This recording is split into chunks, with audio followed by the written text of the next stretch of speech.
A mother and her 13-month-old baby, driving through Chicago on a Wednesday afternoon, 1:25 p.m., middle of the day, 1 block from a church, families walking, kids playing. Just a regular afternoon. In 9 seconds, everything changed. Over 50 bullets tore through their car, glass exploding, metal shredding, shell casings raining down. When the gunfire stopped, the mother was slumped in the passenger seat, dead. The baby was still strapped in her car seat. Alive, not a scratch on her, still holding her lollipop. But here's what will leave you speechless. This wasn't random. This wasn't a drive-by gone wrong. Someone knew exactly where that car would be. Someone planned this. Someone posted threats about it a year before it happened. And when you find out who put that mother and baby in the line of fire, you'll understand how cruel humans can be, and why some people should never be trusted with the lives of those who love them. This is about a woman named Gabrielle Ayers, who died trying to protect a man who couldn't protect her. This is about a baby who survived by pure luck. And this is about social media posts that everyone saw coming, but nobody stopped. Before we go further, subscribe if you believe mothers and babies deserve better than this. Because what happened on February 4th, 2026 in Chicago wasn't random. It was posted about, threatened, predicted, a year before it happened. This is about a woman caught in someone else's war, a baby who survived by luck, and social media posts that read like a roadmap to murder. Gabrielle Ayers, 26 years old, hairstylist, ran her own salon on Chicago's South Side. Clients said she made them feel good. Neighbors said she was sweet. Her godfather said she loved her baby more than anything on earth. Gabby wasn't flashy. She wasn't in the streets. She was cutting hair and training to become a letter carrier, postal service, government benefits, steady paycheck. That was the plan. Stability. A future for her daughter. In December 2024, she had her baby. From that point on, every post, every photo, every decision pointed in one direction. That little girl. December 20th, 2025, Gabby threw her daughter a first birthday party, called her the prettiest girl in the world. 46 days later, Gabby was bleeding out in the front seat of a car, and that baby was sitting 3 feet behind her, covered in shell casings. Devin Drake, 27 years old, known online as Rico Suave, Gabby's boyfriend, father of her child, and according to social media, a man with enemies. February 14th, 2025. 1 year before the shooting, Rico posted about Gabby not responding to his FaceTime requests for 3 hours. When she finally called, he claimed she was getting messed up. His post escalated. He wrote that if anyone played like that, he was going to put 300 rounds all across them and her. 300 rounds. About the mother of his child.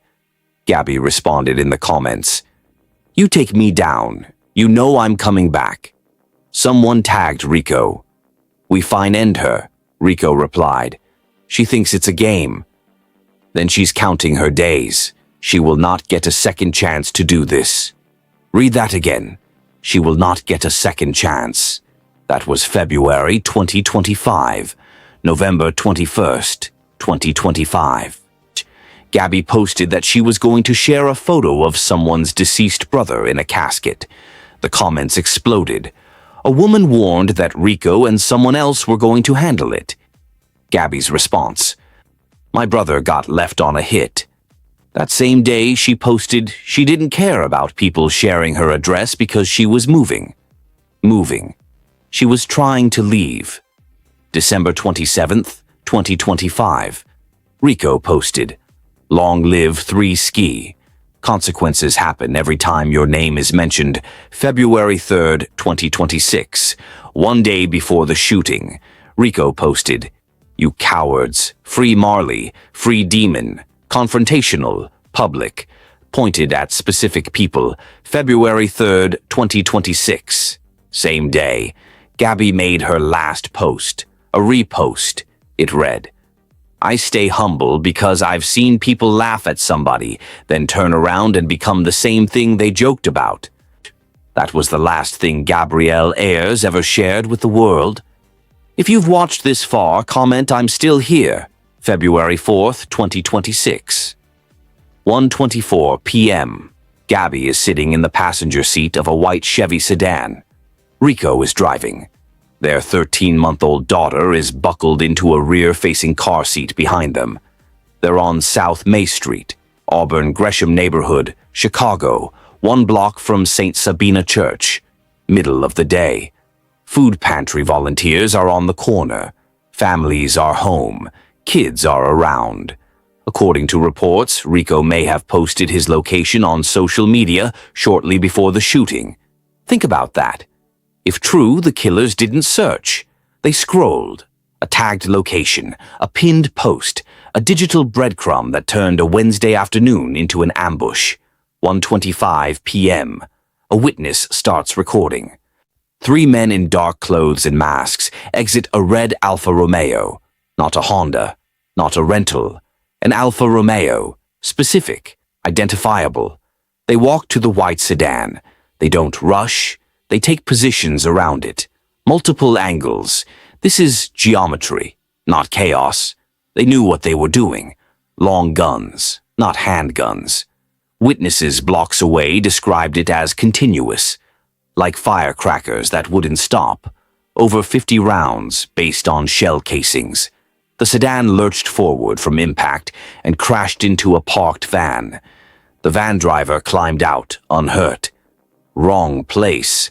After the initial barrage, the 3 men ran back to the Alfa Romeo. It pulled forward, positioned itself in front of the wrecked sedan, and they fired more rounds into the car. That's not a shooting. That's confirmation. They came back to make sure. If you're still here, comment "Justice for Gabby." The baby, 13 months old, rear-facing car seat. 50-plus rounds went through that vehicle from multiple directions. Glass blown out on every side, metal frame shredded. Shell casings were recovered from inside her car seat, inside it, resting against the fabric next to her body. She was holding a lollipop when a witness pulled her out. Crying. Alive. 0 injuries. Devin Drake took 2 rounds, 1 in the arm, 1 in the buttocks. He was conscious when paramedics arrived, taken to Christ Medical Center, listed in good condition, expected to recover. Gabrielle Ayers was pronounced dead at the scene. Investigators believe Rico was the intended target. But here's the thing about 50 rounds fired into a car from 3 angles. You don't get to choose who they hit. Gabby wasn't the target. She caught the worst of it anyway. The baby wasn't the target either. She caught nothing. The math doesn't make sense. And yet, 4.5 hours after Gabby bled out, Rico posted, "Don't put me last knowing I'd be the first one to risk it all for you." The detectives saw that post. Everybody saw it. Was that grief? Was that defiance? Was that a message to the people who just tried to kill him?